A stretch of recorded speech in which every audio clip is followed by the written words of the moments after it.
हा अहो हे मनूच्या मताला जातीच्या भूताला काय आहे जरा आमच्या भिवंडीकरांना कळू दे. हे सगळ्यात मोठं कन्फ्युजन आहे आता आपल्या लोकांच्या डोक्यात. रोज जगायचं संविधानाच्या सगळ्या चौकटीत कायद्यांचा आधार घ्यायचा, अन्याय झाला की लगेच संविधानाकडे जायचं आणि रोज जगायचं. दिवसाचा पहिला श्वास मनुस्मृतीच्या आधारे घ्यायचा, उठल्या उठल्या सुरू करायचं सगळं.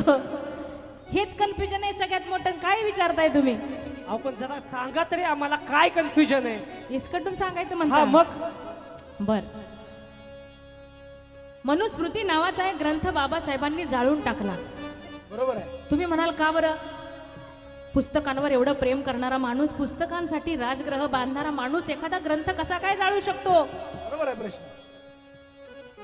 मनुस्मृतीमध्ये लिहिलं होतं, न स्त्री स्वातंत्र्य महर्ती, म्हणजे स्त्रियांना स्वातंत्र्य देण्याच्या त्या योग्यतेच्या नाहीत, अजून बोली भाषेत बोलायचं तर लायकीच्या नाहीत. बाबासाहेब काय म्हटले? बाबासाहेब म्हटले, जो ग्रंथ स्त्रियांना म्हणजे स्त्रियांचा सन्मान जो ग्रंथ करत नाही, स्त्रियांना स्वातंत्र्य देण्याच्या लायकीचा समजत नाही जो ग्रंथ, असला ग्रंथ मी जाळण्याच्या लायकीचा समजतो. आणि बाबासाहेबांनी मनुस्मृतीचं जाहीररित्या दहन केलं.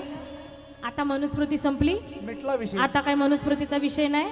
आता सगळं काय संविधानाच्या अंगानं चाललेलं आहे. बरोबर. तुम्ही काय मनुस्मृतीचा विषय काढू नका. बरोबर आहे, एकदम गुडी गुडी चालते. अजिबात काय मनुस्मृतीवर तुम्ही काय बोलू नका.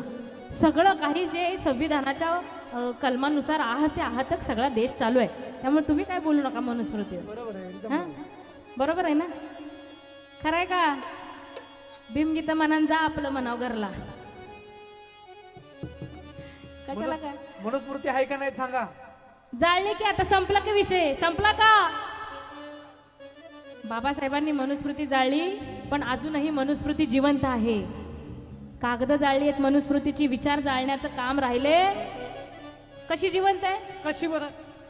सातच्यात घरात आलं पाहिजे, बायकांनी सगळ्यांच्या मुठीत राहिलं पाहिजे, लहानपणी पित्याचं नाव, तरुणपणी पती हा देव, म्हातारपणाला पोरांचं भेव, सदा जीवनी सेवा भाव मनुस्मृती आहे.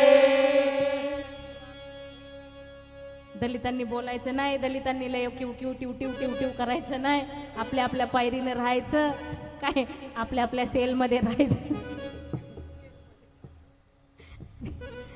जाऊ दे, लय टिव टिव करायचं नाही, मनुस्मृती आहे.